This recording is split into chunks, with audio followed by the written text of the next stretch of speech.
Alors, un article, toujours sur Tom's Guide, Tesla va interrompre la production des modèles S et X pendant 18 jours. Tesla décide de fermer les chaînes de production pour ses modèles S et X à partir du 24 décembre. Les employés de l'usine Tesla à Fremont ont été informés par email que le constructeur automobile va fermer certaines chaînes de production.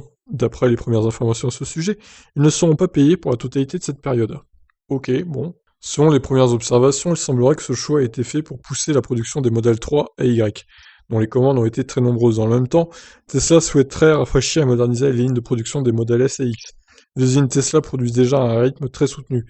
Avec l'augmentation des commandes, il semble que des mesures s'imposent pour assurer un rythme suffisant afin d'honorer les commandes. Tesla a annoncé récemment que les modèles S et X ne représentent que 11% de ses ventes. Il semble donc logique de vouloir prioriser la modèle 3, qui est le modèle électrique le plus vendu au monde, et le modèle Y. Les employés concernés vont recevoir une semaine de congés payés, et le reste sera non rémunéré. Pour la semaine et demie restante, Tesla encourage ses employés à aider sur les autres chaînes de production. Elon Musk a envoyé un second email déclarant que Tesla avait de la chance d'avoir un problème tel qu'une demande plus forte qu'une capacité de production. C'est vrai, problème de riche.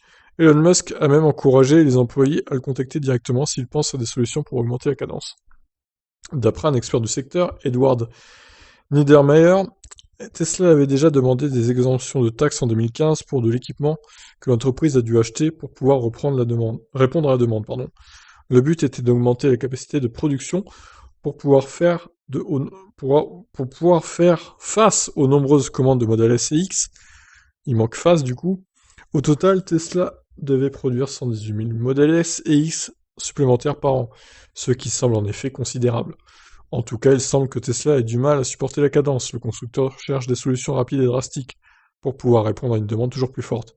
Tesla espère contrer ce problème en créant d'autres usines, notamment la Gigafactory de Berlin, mais aussi l'usine Tesla de Shanghai. Bon, de toute façon, clairement, les modèles S et X, ils sont en perte de vitesse face au modèle 3 et modèle Y. Il n'y a qu'à voir les ventes encore en France en novembre, c'est miniature les ventes, quoi. Enfin, c'est juste, c'est nul, hein, c'est nul. Hein. Donc, ils ont raison, clairement, de privilégier le modèle 3 et le modèle Y. C'est des voitures plus abordables et qui ont finalement autant d'autonomie que la modèle S et la modèle X. Donc, pas tout à fait avec la modèle S par rapport à la modèle 3, mais on en est pas loin quand même. Je vous laisse réagir donc suite à cette news. Ciao.